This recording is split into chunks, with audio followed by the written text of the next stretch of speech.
সম্পত্তি সংক্রান্ত বিরোধের ঘটনায় জনাব ওয়াদুদ ভূঁইয়া ছাগলনাইয়া এলাকার আওয়ামী লীগ সন্ত্রাসী ভাড়া করে আমি এবং আমার ভাইদের উপর হামলা চালায়। আমাদের ব্যবহৃত 3টি প্রাইভেট কার ভাঙচুর করে। সেই ঘটনায় টিভি চ্যানেলে প্রদত্ত সাক্ষাৎকারের ভুল ব্যাখ্যা দিয়ে জেলা বিএনপির সহ দপ্তর সম্পাদক ইশতিয়াক আহমেদ নিপুকে ব্যক্তিগত প্রতিষ্ঠানের কর্মকর্তা সাজিয়ে আমার বিরুদ্ধে আইসিটি আইনে চট্টগ্রাম সাইবার ট্রাইব্যুনালে 2023 সালের মে মাসে একটি মামলা দায়ের করে। উক্ত মামলার তথ্য উপাত্ত রাষ্ট্রের একটি বিশেষ গোয়েন্দা সংস্থার তৎকালীন সময়ের কর্মকর্তাদের মাধ্যমে ব্যক্তিগত মামলা সরকারি বাহিনী দিয়ে আমাকে গ্রেপ্তার করার জন্য জোর চেষ্টা চালায়। 2023 সালের সেপ্টেম্বরের 21 তারিখ উক্ত মামলায় আমাকে গ্রেপ্তার করার লক্ষ্যে বিশেষ গোয়েন্দা বাহিনীর কর্মকর্তা থানায় উপস্থিত হয়ে পুলিশ নিয়ে জনাব ওয়াদুদ ভূঁইয়ার লোকদের সহযোগিতায় রাত প্রায় 2 ঘটিকার সময় একযোগে আমার চট্টগ্রামের বাসা, আমার শ্বশুরের বাসা এবং আমার 2 শ্যালিকার বাসায় একই সময় পুলিশি অভিযান পরিচালনা করে। আমাকে না পেয়ে আমার স্কুল পড়ুয়া 2 ছেলেকে উঠিয়ে নেওয়ার পরিকল্পনা করে। বয়স কম হওয়ায় সে যাত্রায় তারা রক্ষা পায়। আমার স্ত্রীর সাথে পুলিশ এবং গোয়েন্দা বাহিনীর লোকজন অসৎ আচরণ করে। এই সব কিছু জনাব ওয়াদুদ ভূঁইয়া আমাকে ক্ষতিগ্রস্ত করার জন্য করিয়েছেন। উল্লেখ্য যে আমার শ্বশুর জনাব ওয়াদুদ ভূঁইয়ার আপন বড় ভাই হওয়া সত্ত্বেও তিনি তাদের বাসায়ও গোয়েন্দা বাহিনীর তত্ত্বাবধানে পুলিশি অভিযান পরিচালনা করিয়েছেন। এই সকল বিষয়েও আমি মাননীয় ভারপ্রাপ্ত চেয়ারম্যান ও মাননীয় মহাসচিব বরাবর প্রতিকার চেয়ে আবেদন করেছি। বিএনপি থেকে সরিয়ে দেওয়ার জন্য পরিকল্পিতভাবে 2024 সালের ফ্যাসিস্ট সরকারের দামি নির্বাচন অংশগ্রহণমূলক করার জন্য তাদের একটি অবৈধ কমিটি ছিল। সেই কমিটির একজনের সাথে যোগাযোগ করে আমাকে তৃণমূল, বিএনপি অথবা স্বতন্ত্র প্রার্থী হিসেবে নির্বাচনে অংশগ্রহণ করার জন্য চাপ প্রয়োগ করে এবং এমপি বানানো ও অর্থের প্রলোভন দেয়। সেই লক্ষ্যে আমাকে তারা না পেয়ে আমার স্ত্রীর সাথে যোগাযোগ করে তাকে নানাভাবে চাপ প্রয়োগ করে হুমকি ধুমকি দেয়। এক পর্যায়ে আমার স্ত্রী সন্তান নিজ বাসা ছেড়ে অন্যত্র পালিয়ে যান। পরবর্তী পর্যায়ে তারা আমার সাথে যোগাযোগ করে আমাকে এমপি বানানো এবং অর্থের প্রলোভন দেয়। তৎসময়ে সমকাল পত্রিকায় আমাকে নির্বাচনে অংশগ্রহণ করা ও চাপ প্রয়োগ করার বিষয়ে আমি বক্তব্য প্রদান করেছি, যার কপি আমার কাছে সংরক্ষিত আছে। প্রিয় সাংবাদিক ভাই ও বোনেরা, অত্যন্ত দুঃখের সঙ্গে জানাচ্ছি যে ফ্যাসিস্ট সরকারের সময় তাদের নির্যাতন, মামলা হামলা এবং তাদের সাথে যোগসাজশে জনাব ওয়াদুদ ভূঁইয়ার ষড়যন্ত্রের বর্ণনা করেছি। 5 আগস্ট পরবর্তীতে ওই দিন রাতে ওয়াদুদ ভূঁইয়া নির্দেশে তার সন্ত্রাসী বাহিনী আমার রামগড়ের বাড়ি এবং পাশে অবস্থিত আমার বাবার বাড়ি ভাঙচুর করে। 5 আগস্ট আমার সমর্থিত লোকজনের বিজয় মিছিলে ওয়াদুদ ভূঁইয়ার লোকজন হামলা করে তৎকালীন পৌর বিএনপির সিনিয়র সহসভাপতি মোতায়ের হোসেন মিলন সহ বেশ কয়েকজনকে গুরুতর আহত করে। মোতায়ের হোসেন মিলন আমার পাশেই আছেন।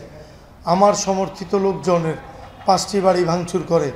পরবর্তী পর্যায়ে আওয়ামী লীগের বিরুদ্ধে করা বিভিন্ন মামলায় আওয়ামী লীগের লোকজনের সাথে 8টি মামলায় আমার নাম ষড়যন্ত্রমূলকভাবে আসামি হিসেবে অন্তর্ভুক্ত করে দেওয়া হয় এবং ঢাকা আশুলিয়া বৈষম্য বিরোধী একটি মামলার বাদীকে মিথ্যা তথ্য দিয়ে ফ্যাসিস্ট শেখ হাসিনার সাথে আমাকে আসামি হিসেবে নাম অন্তর্ভুক্ত করে দেওয়া হয়।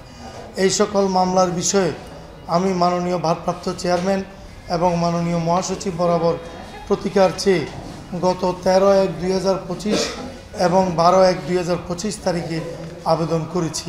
সেই অনুযায়ী দলের পক্ষ থেকে গুম, খুন ও তথ্য সংগ্রহ সমন্বয়ক জনাব সালাউদ্দিন খান PPM স্বাক্ষরিত আমাকে মামলা হতে অব্যাহতি প্রদানের জন্য 2টি অনুরোধপত্র জেলা প্রশাসক মহোদয় এবং পুলিশ সুপার মহোদয়কে প্রেরণ করা হয়।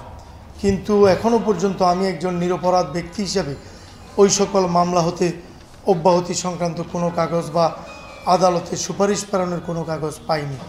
এই সকল মামলার কারণে আমি গত 14 মাস নিদারুণ কষ্ট এবং হয়রানির মধ্যে দিয়ে জীবনযাপন করছি। আমার স্বাভাবিক রাজনৈতিক কর্মকাণ্ড ব্যাহত হচ্ছে। মূলত আমাকে মামলার চাপে রেখে এলাকায় মামলার চাপে রেখে এলাকায় রাজনীতি থেকে দূরে রাখা এবং আগামী নির্বাচনে মনোনয়ন প্রত্যাশা যাতে করতে না পারি সেই লক্ষ্যে এই ধরনের কর্মকাণ্ড পরিচালিত হচ্ছে।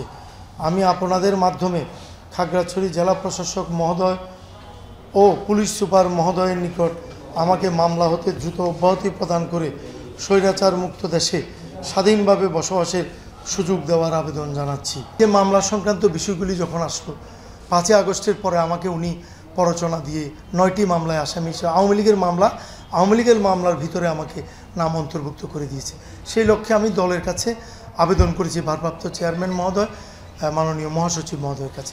সেই অনুযায়ী ওনারা দল থেকে গুম খুন শাখা থেকে দল থেকে 2টা চিঠি দেওয়া হয়েছে প্রশাসনকে, অনুরোধপত্র আমাকে এই মিথ্যা মামলা থেকে অব্যাহতি দেওয়ার জন্য। এখনও আমি অব্যাহতি পাই নাই। স্বাধীন দেশে আমি পরাধীনভাবে বসবাস করছি, যার ফলশ্রুতিতে আমি আজকে আপনাদের শরণাপন্ন হয়েছি। আমাকে নির্যাতন করেছে 5ই আগস্টের পূর্বে। এই যে আমার সন্তানদেরকে উঠিয়ে নেওয়ার চেষ্টা করেছে বিশেষ গোয়েন্দা বাহিনী দিয়ে, আমাকে বাসা বাড়িতে থাকতে দেয়নি। দামি নির্বাচনে 24-এর নির্বাচনে তৃণমূল এবং স্বতন্ত্র থেকে নির্বাচন করিয়ে আমাকে দল থেকে ট্র্যাকচ্যুত করার জন্য ষড়যন্ত্র করেছে। সব ডকুমেন্ট আছে, আমি বক্তব্যও বলেছি।